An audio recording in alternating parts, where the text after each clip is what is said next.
Mi error por mucho tiempo a la hora de evangelizar a alguien era presentarle a Cristo como la solución a sus problemas. Básicamente un evangelio de la felicidad. O sea, el evangelio es bastante terapéutico. Aquí está Dios que te va a ayudar a resolver tus problemas, busca lo que Él es tu amigo, Él te va a consolar y Él te va a ayudar como si se tratara solamente de mejorar nuestra vida. Y cuando la persona responde a ese falso evangelio, pues obviamente responde muy fácil porque ¿quién no quiere mejorar su vida? Claro, eso te iba a decir, ¿quién no va a responder con alegría, no? Si me dicen, te voy a cambiar los problemas, ya no va a haber problemas económicos, vas a ser feliz siempre, todos van a decir que sí. Caemos a veces en eso, hacen las oraciones que tú les digas que hagan y repiten todo lo que tú quieras que repitan. Pero realmente tú nunca jamás en ese evangelio, nunca compartiste realmente el evangelio, nunca les hablaste de su condición de pecado y de su necesidad de Cristo. ¿Cómo le comparto a otros? Sé que Jesús me llama a hacerlo. Hay algunas historias en la Biblia en el que Jesús da ese mandato, o sea, anda y cuéntale a los otros lo que hice en tu vida.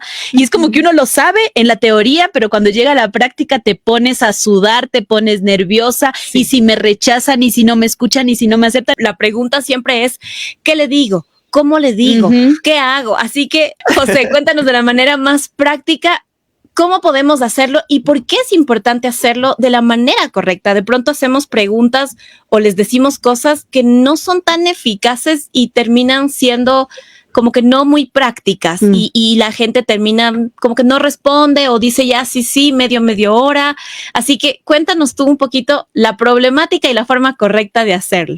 Un misionero me enseñó evangelismo basado en toda la enseñanza de Living Waters que se llama Pasos del Maestro. Para mí esto fue impactante, o sea, casi que hizo un antes y un después en mi entendimiento de muchas cosas, pero la cosa creo que hizo una diferencia más grande es que me di cuenta que no estaba entendiendo elementos básicos del evangelio, no entendía la magnitud de la obra de Cristo por mí, porque de alguna forma yo sentía que era una buena persona, era un buen cristiano de hecho, estaba en el seminario, que es prácticamente en el ministerio y como que de alguna forma merecía ser un hijo de Dios o estaba haciendo mi parte para ser un hijo de Dios. Cuando entiendo a la luz de los 10 mandamientos, los 10 mandamientos es como una luz que el Señor trae desde su propia esencia como Dios. Esos mandamientos reflejan su carácter y su santidad, refleja el estándar de lo que significa ser realmente y verdaderamente bueno. Y cuando yo empecé a verme, aún ya estando en Cristo, yo creo que estaba en Cristo, pero estaba muy inmaduro, aún en mi entendimiento del evangelio, porque cuando me veo a la luz de su santidad, encuentro que he mentido, que he robado, que he codiciado, que he deshonrado a mis padres, que aún he mirado a una mujer con codicia y eso Dios lo ve como adulterio en mi corazón, que odia a otras personas y el Señor ve eso como un homicida en el corazón y empiezo a darme cuenta que realmente estoy completamente en bancarrota y que yo no tengo absolutamente nada que levantar mi pecho delante del Señor para decir es que aquí está lo que yo estoy haciendo. No tengo absolutamente nada y empecé a ver la magnitud de la obra de Cristo por mí para salvar a un pecador. La magnitud de su gracia, porque digamos que hasta que uno no entiende eso, que yo merezco es la condenación y el juicio de Dios, entonces no puedes entender la magnitud de su amor y de su gracia y misericordia. Claro. Hablando de que ya sabemos que hay muchas personas aún que no conocen de Dios, que aún no son salvos y que nosotros tenemos que hacer algo al respecto, hoy vino a ayudarnos a entender cómo hacerlo de la manera correcta, cómo compartir de la fe en Cristo Jesús de la manera más bíblica posible. Y te quiero presentar, nos está acompañando, tú ya lo vas a ver ahí en pantalla, a José Manuel Páez. Él es un hijo de Dios por la gracia del Señor Jesucristo, es esposo de Ángela Durán y padre de Sofía y de Salomé. Te contamos que él es fundador del ministerio Evangelio Hoy y él tiene la misión de equipar a la iglesia para que pueda vivir, defender y proclamar el evangelio hoy. Además, él es representante y expositor de Living Waters y Respuestas en Génesis desde Colombia. Así que, querido José Manuel, bienvenido a Un Mate y un Café en HCJB. ¿Cómo estás? Muy bien, gracias. Qué bueno, qué energía, qué bueno estar en este tiempo, saber que hay un público interesado en este tema y que también hay tanta necesidad en la iglesia para saber cómo compartir de Cristo a otros. No hay otro nombre en quien hay salvación y qué cosa más importante, qué privilegio que poder saber cómo darle testimonio a otros de nuestro Salvador. Sí, creo que eso es la base, ¿no? Y creo que es lo que a todos a veces nos da un poquito de temor, eso de ¿cómo le comparto a otros? Sé que Jesús me llama a hacerlo. Estábamos hablando al principio de algunas historias en la Biblia en el que Jesús da ese mandato. O sea, anda y cuéntale a los otros lo que dice en tu vida. Y es como que uno lo sabe en la teoría, pero cuando llega a la práctica te pones a sudar, te pones nerviosa. Y si me rechazan, y si no me escuchan, y si no me aceptan. Entonces creo que va a ser oportuno para todos. A todos nos va a venir súper bien este tema. Ajá. Y la pregunta siempre es, ¿qué le digo? ¿Cómo le digo? ¿Qué hago? Así que, Juan, porfa, ayúdanos de la manera más práctica. José, perdóname. Suele pasar. Yo me confundo. Suele pasar. José, cuéntanos de la manera más práctica cómo podemos hacerlo y por qué es importante hacerlo de la manera correcta. De pronto hacemos preguntas o les decimos cosas que no son tan eficaces y terminan siendo como que no muy prácticas y la gente termina como que no responde o dice ya sí, medio hora. Así que cuéntanos tú un poquito la problemática y la forma correcta de hacerlo.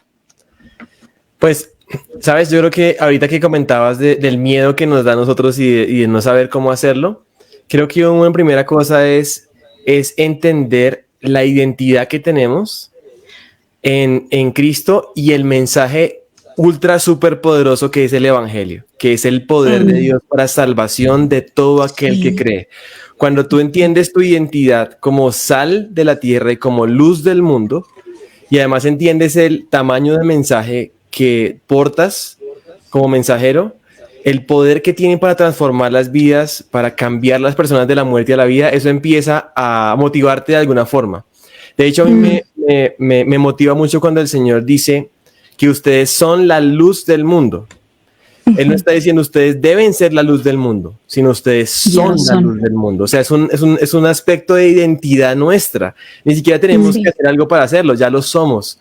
Entonces es más bien dejar ser lo que somos como esa luz en este mundo. Otra cosa que me motiva mucho es cuando el Señor le dice a sus discípulos, ustedes vengan a mí y yo los haré pescadores de hombres.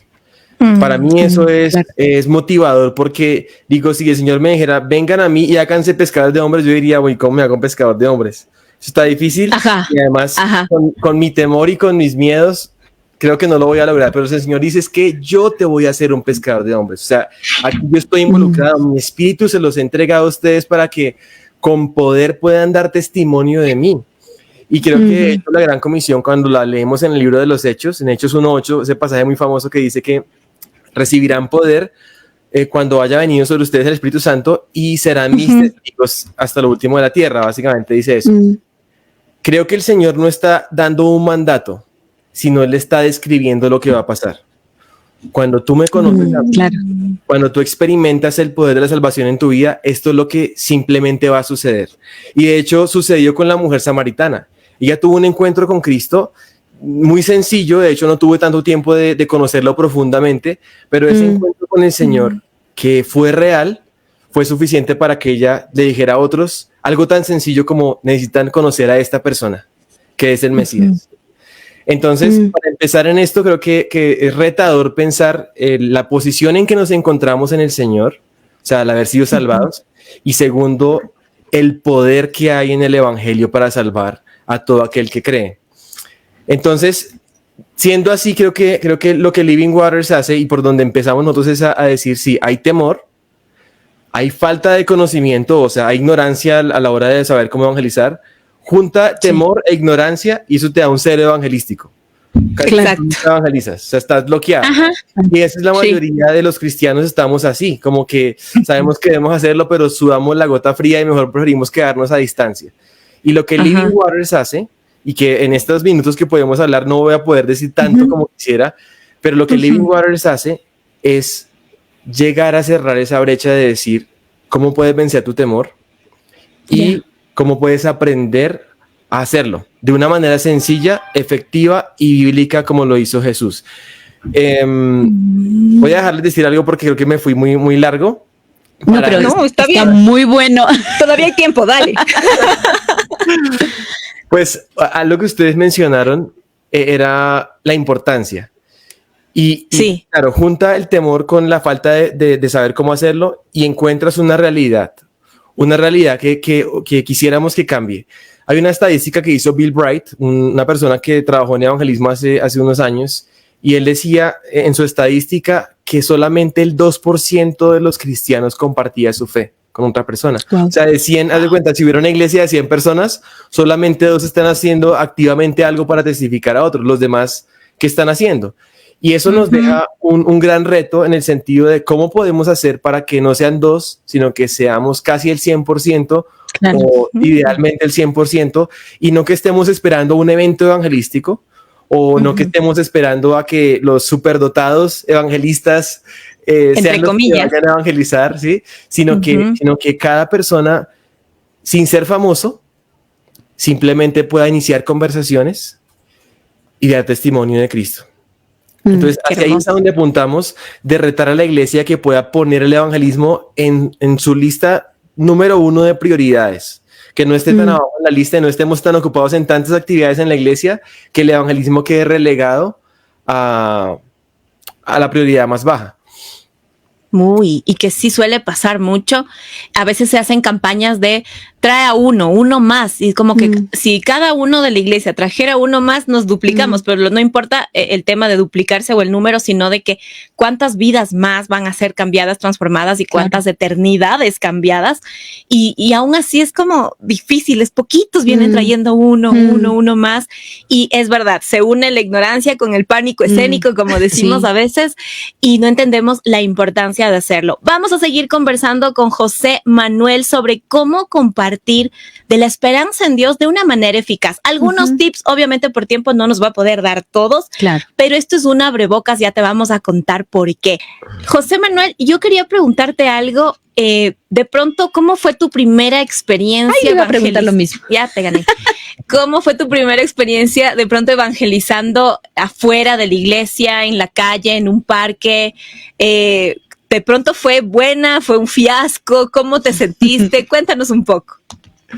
Pues, sabes que ahora intento pensar en una primera experiencia y no logro recordarlo, porque tengo en mente como muchos momentos. Creo que para mí fue importante tener un tratado evangelístico, o sea, un rompehielo a la mano. Creo que eso hizo la diferencia y de hecho eso es uno de los secretos a la hora de vencer el temor. Porque lo más difícil es cómo inicias esa conversación, cómo por dónde entras.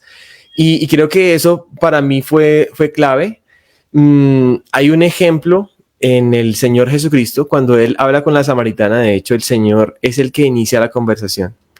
El Señor es el que toma la iniciativa, no es ella, sino es Él, a pesar de que había tantas barreras para que esa conversación nunca ocurriera, porque Él era judío, ya samaritana.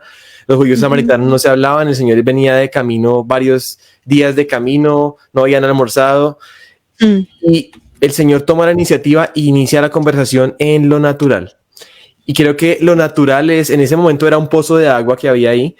Lo natural muchas veces para nosotros puede ser un rompehielo, o sea, un tratado evangelístico. En nuestro caso en Living Waters usamos unos tratados que tienen forma de un billete de $1 millón. No sé si ustedes alguna vez lo han visto.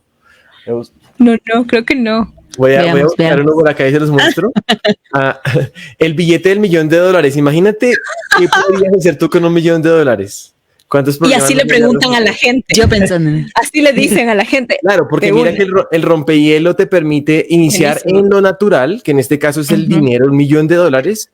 Pero luego el Señor Jesús, ¿qué hizo con la samaritana? Él dio un giro a la conversación y le dijo, el agua que yo te daré, y tú tomas de esta agua no volverás a tener sed jamás. Y es un agua que salta para vida eterna. O sea, él está diciendo, hay un elemento que ya no es el agua física, pero es un tipo de agua que va a hacer la diferencia en tu vida eterna, algo así. Entonces como que hace una conexión entre natural y espiritual. Y el rompehielo, mira lo que está, y ayuda en ese salto, en esa conexión de lo natural a lo espiritual. Míralo, $1 millón. Está muy bueno. Entonces, una vez estás, en este caso con el billete, ¿tú sabes cuál es la pregunta de $1 millón? La ¿Qué tamaño de pregunta? Pues la pregunta más importante, y es si irías al cielo cuando mueras. Más o menos lo que tú hablas al inicio. ¿Sabes dónde pasarás tu eternidad? Algo así.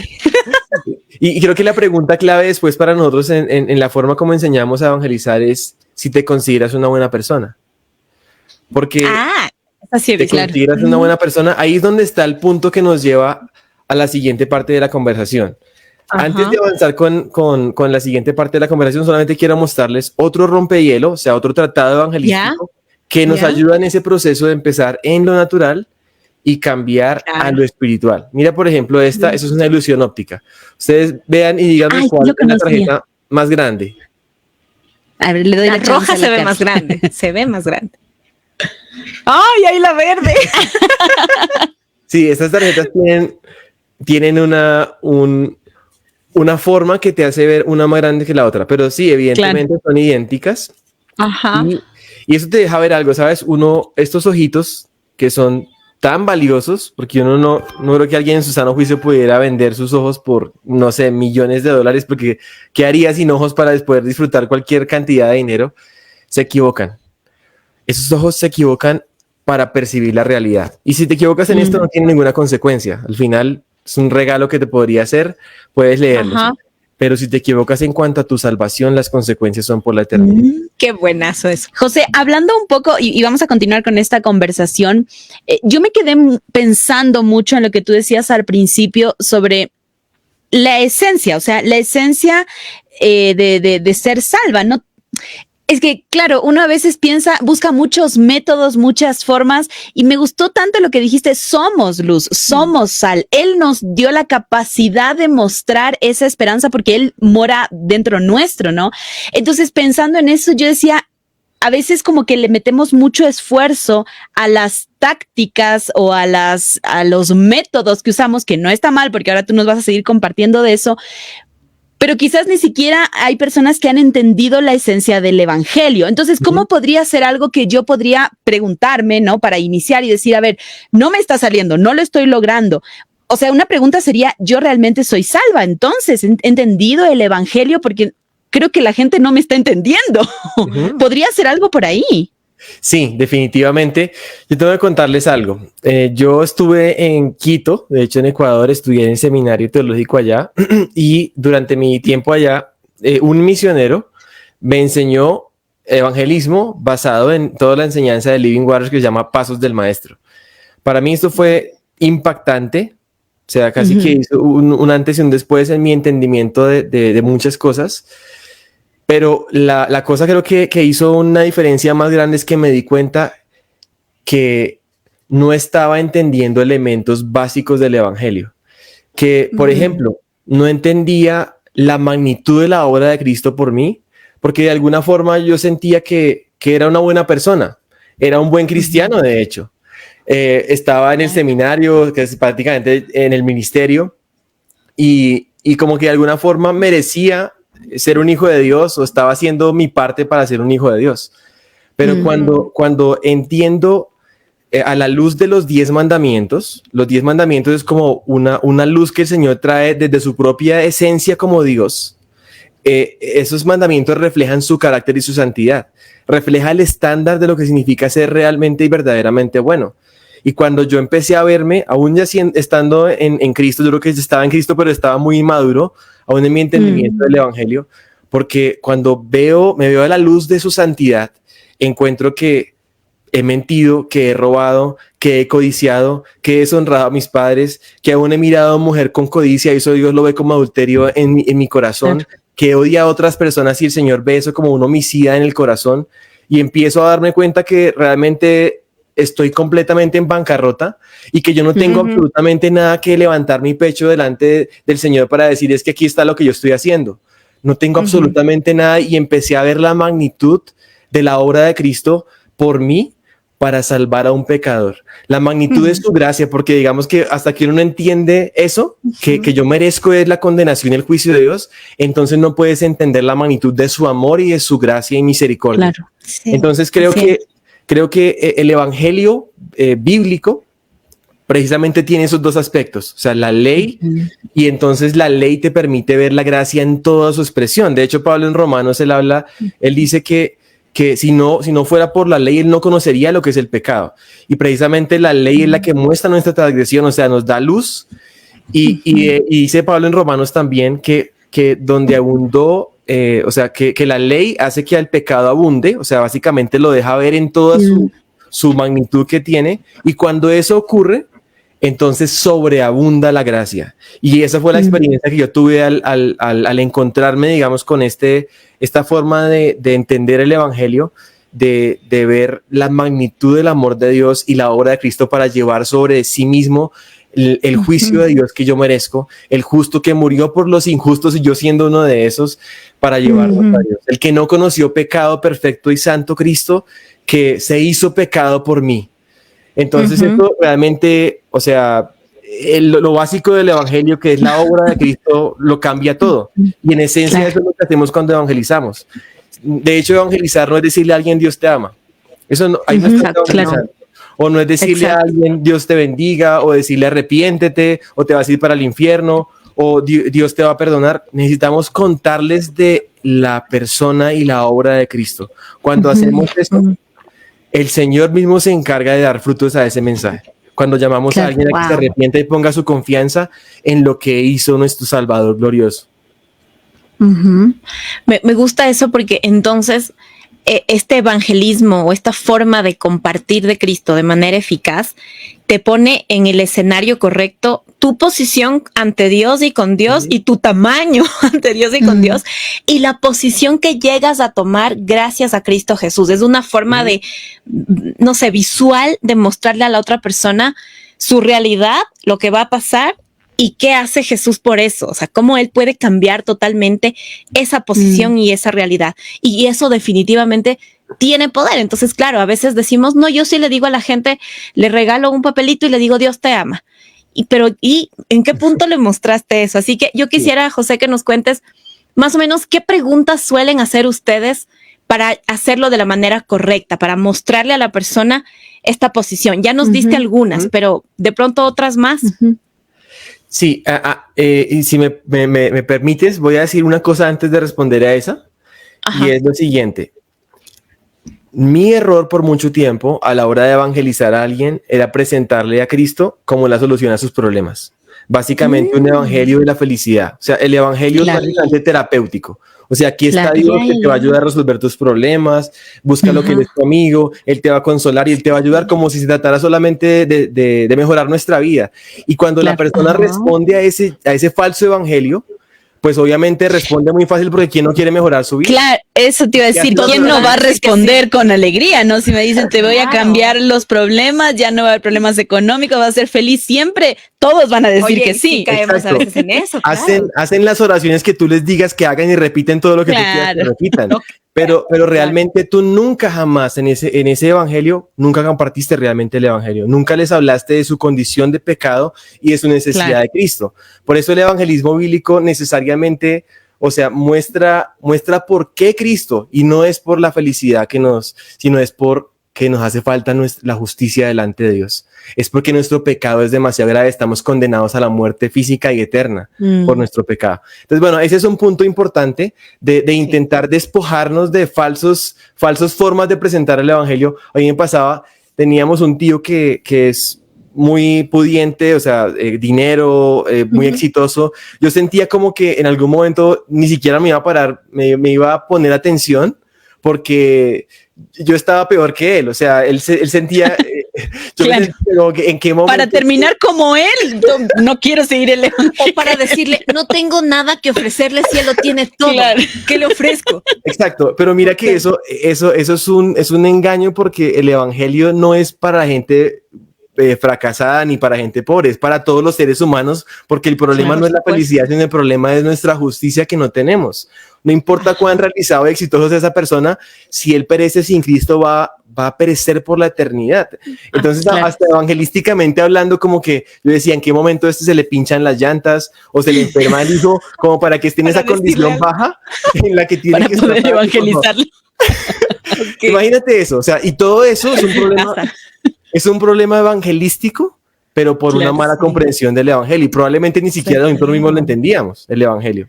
Ahora, voy a responder a tu pregunta. Bueno, perdón. Sí, pero antes de eso, también podemos caer en el otro extremo, porque puede ser una que presentamos este evangelio de que te saca de todo tipo de problema. Pero por otro lado, también puede ser que presentamos esto de, ¿no te quieres ir al infierno? Haz esta oración. Por miedo. Por miedo, porque también hemos caído en esas, ¿no? ¿Tú quieres ir al cielo o quieres ir al infierno? Hay poca gente que dice yo me quiero ir al infierno. Las hay, ¿no? Todavía las hay. Sí. Pero la mayoría dice, yo me quiero ir al cielo. Entonces, chévere, eres de mi bando.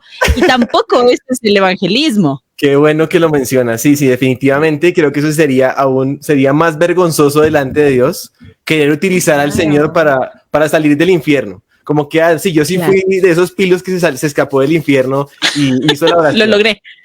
Claro, o sea, si entendemos el evangelio, vamos a entender que el cielo es lo que es, porque ahí vemos la gloria de Cristo. No es porque, de hecho, cuando el Señor le dice al ladrón que está al lado de Jesús en la cruz, que está al lado en la cruz, le dice, hoy mismo estarás conmigo en el paraíso. El paraíso es lo que era, porque iba a estar con Cristo.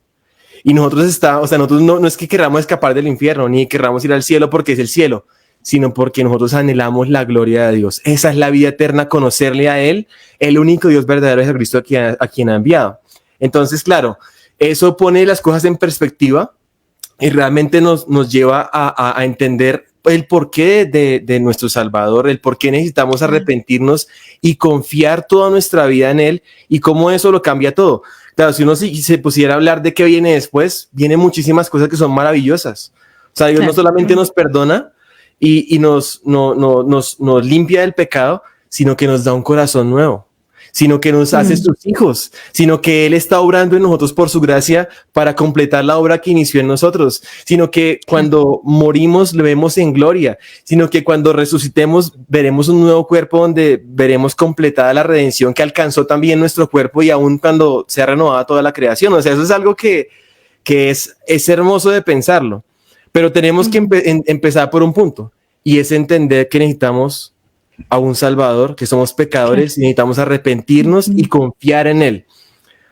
Ahora, yo quiero responder la pregunta porque ahí como... porque me fui ya. Pues todo bueno. Excelente. Mira, tú decías, ¿qué preguntas se pueden hacer?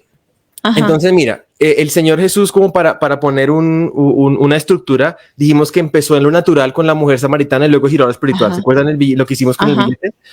Ahora, sí, ¿qué siguió con ella? El Señor trajo a la luz su pecado, porque ella ya estaba lista y le dijo, Señor, dame de esa agua, yo quiero beberla. Y el Señor no le dice, yo soy el agua que da vida, sino Él la lleva a reconocer la realidad de su pecado. Le dice, ve y llama a tu marido. El Señor sabía que ya no tenía marido, pero Él quería exponer por amor y misericordia ese asunto, porque si no es expuesto, entonces no vamos a entender por qué lo necesitamos a Él. No hubiera tenido sentido para ella que Él es el Mesías, porque Él es un Salvador que vino a buscar y salvar a los que se habían perdido, no los que estaban salvados, sino los que estaban perdidos. Entonces ahí es cuando nosotros podemos hacer la pregunta de ¿tú te consideras una buena persona? Con esta pregunta lo que hacemos luego es pasar por algunos de los mandamientos para ayudar a la persona a ver de manera específica, con misericordia y con amor, por qué necesita a Cristo. Entonces, por ejemplo, diríamos después, ¿alguna vez has mentido? Y es unas preguntas basadas en los mandamientos. ¿Alguna vez has robado algo? ¿No interesa el valor? ¿Alguna un caramelo, aunque sea? Sí, alguna vez hay un mandamiento que dice no cometerás adulterio, pero el Señor Jesús dijo, cualquiera que mire a una mujer para codiciarla cometió adulterio con ella en su corazón. ¿Tú alguna vez has hecho esto? Otro mandamiento dice no matarás. Y el Señor dijo también que el que odia a otra persona o insulta es culpable de homicidio. Tú has odiado a otra persona. Y así uno pudiera seguir por más de los mandamientos. Pero si tú te evalúas basado en el estándar de Dios, ¿eres una buena persona o no? Y vas a quedar en evidencia que has mentido, que eres un mentiroso, un ladrón, un adúltero de corazón, un homicida en tu corazón. Y si Dios te hace justicia, ¿serías inocente o culpable? Solitos responden, ¿no? ¿Cuál sería tu destino? ¿El cielo o el infierno? Y mira que lo que yo estoy haciendo es apelar a la conciencia de la persona. O O sea, yo no estoy argumentando de si ningún tema apologético de la creación o la evolución o de la Virgen, nada de eso. Simplemente estoy hablando a la conciencia, apelando a la conciencia, que es una luz que Dios ha puesto dentro de cada ser humano que le permite distinguir entre lo que está bien y lo que está mal. Y cada persona sabe dentro de sí cuando ha hecho mal y cuando ha hecho bien. Y cada persona va a estar consciente de que si es sincero consigo mismo, él sabe que delante de Dios hay problemas. Y mira, y hasta ese punto, con muchas personas con las que yo he evangelizado y hablado, hasta ese momento, nunca jamás en su vida habían sido conscientes de que realmente estaban perdidos. Wow. Y en ese momento te das cuenta, tengo un problema demasiado grande. Y entonces ahora yo vengo a presentarte a Cristo. O sea, es cuando yo me desbordo contándole del amor de Dios en que envió a su Hijo para que todo el que crea en Él no perezca, sino que tenga vida eterna, y que Él murió en la cruz para llevar el castigo de mis pecados. Él sufrió la condenación que yo merezco, como si hubiera pagado mi multa, como si yo estuviera delante de Dios como un juez justo. Soy culpable, no tengo cómo pagar, simplemente estoy condenado, pero alguien que es más valioso que todo el universo entrega su vida por mí y puede pagar suficientemente a ese juez para yo ser justificado. Y cuánto amor me ha demostrado mi Salvador. Y o sea, cómo ahora el Señor nos está llamando a que al arrepentimiento, o sea, a dejar de justificar a ti mismo, a reconocer tu pecado, a ver el pecado con la gravedad con que Dios lo ve y levantar tus ojos para ver a Cristo como tu esperanza, como tu Salvador. Y ese es el llamado al Evangelio. De hecho, es algo interesante que el Evangelio no es una sugerencia para las personas. El Evangelio es proclamado, es una proclamación de un mensaje de una persona. Claro. Si creen o no, eso no determina qué tan efectivo fue tu evangelismo. Si creen o no, eso es responsabilidad. Eso lo determina Dios. Exactamente, es responsabilidad de cada persona, y el Señor es el que habrá de despertar a los muertos y de obrar la salvación. ¿Sí? Pero en cuanto a nosotros, a la hora de presentar testimonio del Evangelio, ¿qué nos corresponde? Ser fieles en proclamar el Evangelio de Jesucristo. El que vino, que vivió una vida perfecta, que murió en la cruz por nuestros pecados y resucitó al tercer día. Y el llamado que el Evangelio tiene, que es el arrepentimiento y la fe. Perfecto. Básicamente es, en resumen, colocarle a la persona en la posición en la que está ante Dios, en la que todos estamos, y que la que Cristo viene pues a cambiarla. Y esa es la esperanza que compartimos. No un Cristo Jesús bombero que viene a apagar todos tus incendios y a solucionar toda tu vida para que sea color de rosa, sino uno que viene a salvarte de esa eternidad y también te enseña su posición y la tuya, la nuestra básicamente. Te quiero contar algo que nos llegó por WhatsApp de una, déjame ver si es amiga, bueno, nos dice si es amiga o amigo, y ella nos cuenta que una vez le pasó en el bus que un señor se subió supuestamente a predicar, entre comillas, pero él empezó a gritar, empezó a decirle a la gente idólatra, bueno, un montón de cosas, hablar de dinero y así, cosas fuertes, y dice que la gente empezó a gritarle para que se calle. Incluso en la última parada al señor lo pegaron y él también devolvió el golpe, hubo sangre, todo fue un show, ¿no? Y dice tuvieron que separarlos, y que luego él decía, yo antes me dejaba pegar, pero Dios nos hizo mansos, no mensos. Y ella dice, no sé si es ella o él, dice, les prometo que me dio vergüenza de que piensen que así somos todos los cristianos. Y de pronto es la vergüenza a la que uno se expone cuando dice, si no me quieren escuchar porque ya vieron algo así. Claro. Y ella dice, ¿qué haces en este caso? ¿Cómo supero ese temor después de lo que vi? Yo misma tengo vergüenza o yo misma de predicar. Sin irnos muy lejos, simplemente saber que tienes a alguien a tu lado que profesa ser cristiano y da un mal testimonio y a ti te da vergüenza, se te cae la cara de vergüenza. ¿Qué haces? ¿Cómo rompes eso para no dejar de predicar? Eso es muy, muy común, y creo que por un lado nuestra conducta debe ser de tal forma que a menos de nosotros no se pudiera decir algo así. Creo que eso es importante. Exacto. Como que ser ejemplo en mansedumbre. De hecho, en Primera de Pedro 3:15, ante un ambiente hostil para la iglesia en ese momento, hostilidad, la recomendación que el apóstol les da a la iglesia es la santidad que ellos deberían vivir en medio de eso, de modo que nadie pudiera decir algo negativo contra nosotros. Y de hecho les dice, estén siempre preparados para presentar una defensa ante todo el que demande razón de la esperanza que hay en ustedes y hacerlo con mansedumbre y reverencia. Y creo que la mansedumbre es una palabra que de pronto a veces uno no, como que no es tan común, ¿sí? Es como, parece como como decían ustedes, de Reina Valera, pero esta palabra es importante porque por definición la mansedumbre es esa actitud de no atacar. Cuando un animal, por ejemplo, se le considera que es un animal manso, es porque por más de que se le ataque al animal o se le moleste, él no reacciona. No responde. Entonces creo que la mansedumbre, de hecho, es un fruto del espíritu, pero va a ser clave a la hora de tener cualquier tipo de interacción con las personas. Por supuesto, el amor. Si hay amor de tu parte hacia la persona con la que estás compartiendo, ¿quién se puede resistir al amor? ¿Quién se puede resistir a que tú estás buscando lo mejor para esa otra persona, de que tú quieres el bien para esa persona, de que quizás no lo entiendes todo, no tienes todas las respuestas, pero la cosa más valiosa que tú pudieras compartir con él es esto y como una muestra de amor? Cuando alguien ve que tú estás realmente entregándote por darle esperanza, por mostrarle el evangelio, por mostrarle a Jesús, es algo irresistible, ¿no? Sí, sí. De hecho, pues, o sea, en teoría es irresistible, porque tú sabes que hay gente que lo va a resistir, pero... Claro, por eso decía, algunos sí. Exacto. Sí, pero mira que el Señor nos mueve, de hecho, a evangelizar por amor. De hecho, en Living Waters tenemos una frase que dice que el evangelismo es amor en acción. Creo que no hay cosa más amorosa que tú pudieras hacer por una persona que aún tomarte el riesgo de compartir el evangelio y que te rechace. Porque muchas veces no tomamos el riesgo porque nos amamos más a nosotros mismos. O sea, no queremos que nos rechacen, es el temor a nuestro propio rechazo. Casi que tenemos un ídolo tan grande que somos nosotros que lo protegemos de tal forma que evitamos cualquier tipo de situación que nos lleve a quedar mal, que nos lleve a la confrontación, al rechazo.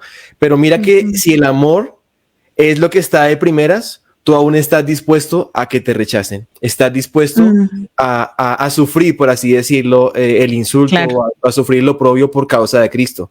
Pero el amor es el que te puede llevar a eso. Ahora, hablando del tema de la hipocresía, el Señor Jesús mismo habló de que habría falsos. Entonces, cuando alguien te dice, mira, pero es que mire cómo se comportó esa persona, ese es un falso, etcétera, tú dirías, estoy de acuerdo, porque de hecho eso el Señor Jesús lo predijo. Entonces él tenía razón, iba a haber falsos, iba a haber cizaña en medio del trigo, iba a haber cabras en medio de las ovejas. Aquellos de hecho que habrían de decir al Señor, Señor, Señor, que habrían de haber hecho milagros, de haber expulsado demonios, y que el Señor les diría en aquel día, nunca los conocí, apártense de mí, hacedores de maldad. Entonces, eso es una realidad y lo que tenemos que ir es más bien quitar de en medio de esos obstáculos, o sea, quita de en medio de estas personas y miremos precisamente y exactamente quién es Cristo y cuál es nuestra situación en este momento.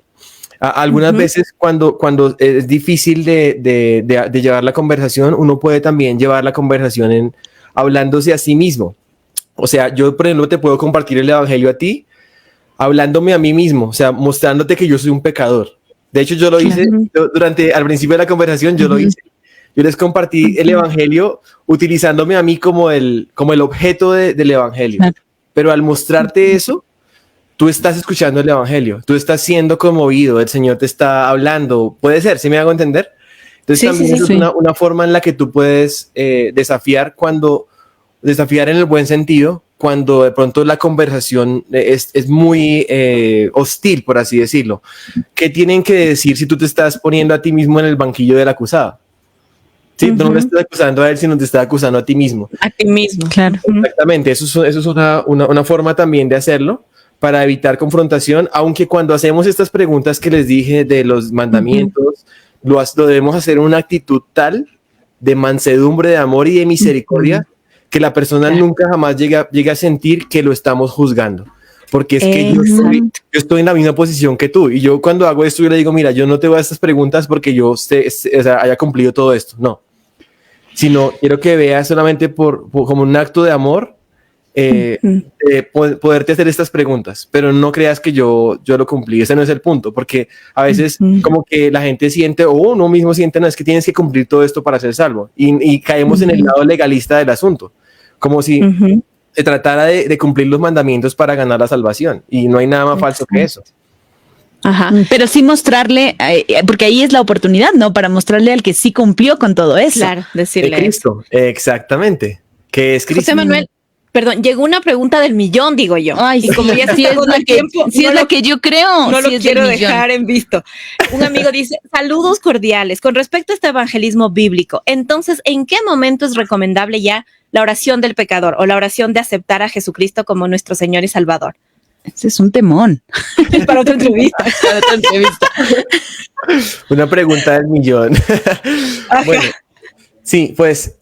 De hecho, nosotros en Living Waters no recomendamos la oración del pecador, claro. porque, bueno, primero no encontramos en la Biblia que hubiera una referencia directa a la oración del pecador, o que lo hubieran utilizado los apóstoles o algo por el estilo. Lo que vemos en el libro de los Hechos, por ejemplo, es que el evangelio era proclamado. Obviamente en diferentes contextos, eso implicaba también una forma diferente de presentarlo, si era judío, si era gentiles, etcétera. Pero al final el evangelio era proclamado y se llamaba al arrepentimiento y a la fe. Y había personas que escuchaban el mensaje, y los que habían de ser salvos respondían. Entonces, eso si uno se remonta a la historia de la iglesia, o sea, los 2000 años o casi 2000 años que tiene historia de la iglesia, tampoco encuentra referencias a un método, digamos, de conversión por la oración del pecador. Eso es algo muy reciente, o sea, es del siglo XX que se hicieron famosas las campañas evangelísticas así grandes, y la gente pasaba al frente, levantaba la mano, repetía la oración. Y nosotros no es que digamos que algunas personas no hayan podido ser salvadas en ese momento o por ese acto de fe. Porque al final lo que hace la diferencia no es la oración como tal, sino es la fe que está expresando la persona en Cristo a través de una acción, en este caso la oración. Entonces sí puede haber muchas personas que llegaron a Cristo genuinamente cuando repitieron una oración. Pero lo que nosotros vemos es que si tú presentas el evangelio bíblicamente y la persona entiende su condición y entiende lo que Cristo hizo por él, nosotros de hecho les animamos a ellos a que ellos mismos puedan orar con sus propias palabras. Y cuando yo he hecho esto, en algunas ocasiones las personas mismas se quebrantan en oración ellos mismos con una oración genuina, o a una oración quizás con no tantos detalles tan elaboradas, sino algo muy sencillo, pero que sale de un corazón que está quebrantado y que pone sus ojos en Cristo. Entonces, hay un ejemplo que utilizamos nosotros. Imagínate que una persona le fue infiel a su esposa, o sea, cometió adulterio. Y él lo siente mucho, está arrepentido y le pide al pastor que por favor lo acompañe para ir a reconciliarse con su esposa. Entonces golpean a la puerta, la esposa abre y entonces el pastor le dice, repite esto después de mí. Entonces, por favor, perdóname por lo que hice. Si sucediera así, la esposa le tiraría la puerta en la cara. Totalmente. Entonces ella, si él realmente entiende lo que hizo y quiere reconciliarse con ella, fluiría de su corazón. Quizás no palabras tan elaboradas como las que el pastor le diría, pero le diría, lo siento, esposa, perdóname, y lloraría delante de ella, se tiraría de rodillas. No sé, ¿sí me entiendes? Es diferente. Claro. Entonces no es que vayamos a desacreditar o a para atrás todo lo que por, no sé, décadas ha hecho la iglesia, pero sí podemos reevaluar y aún hasta confiar en el poder del evangelio para salvar, porque a veces yo me sentía como un poco manipulado, digamos, en esos momentos en los que se iba a hacer la oración, como que se creaba un ambiente y a veces se sentía como que todo muy fabricado, por así decirlo, como si no confiáramos en el poder del evangelio para salvar y el Espíritu Santo para convencer de pecado, de justicia y de juicio, y como si tuviéramos que de alguna forma como que manipular la conversión, ¿sí? Y más bien puede ser, y las campañas evangelísticas a veces han demostrado eso, y es que hay, por ejemplo, no sé, miles de decisiones por Cristo, que supuestamente hicieron la oración y todo eso. Y después van a ver cuántos de esos realmente fueron convertidos, que se fueron a la iglesia, etcétera. Y es un porcentaje muy, muy bajito. Entonces, al final puede pasar que uno fomente las falsas conversiones por la oración de fe. Porque dice, no, yo hice la oración. Y entonces, por si acaso la vuelvo a hacer esta noche y por si acaso mañana, por si me llega a morir, vuelvo a hacer la oración y como que al final nunca ni siquiera tienes seguridad de salvación porque no entiendes el evangelio. Crees que es pues una oración como si fuera una varita mágica. José, estuvo buenísimo, perdón, te robamos más tiempo del que te habíamos dicho, la Carmi sí lo dijo, sí me quedo viendo como, nos vamos a demorar más, Carly, pero valía la pena, estaba súper interesante. Creo que todos tenemos que tener estas herramientas, porque como dijiste al principio y me quedo con eso, somos luz, somos sal, entonces tenemos que mostrarlo porque esa es nuestra esencia, así que súper bueno, José, muchísimas gracias. Gracias, qué bendición, qué bueno. Un abrazo.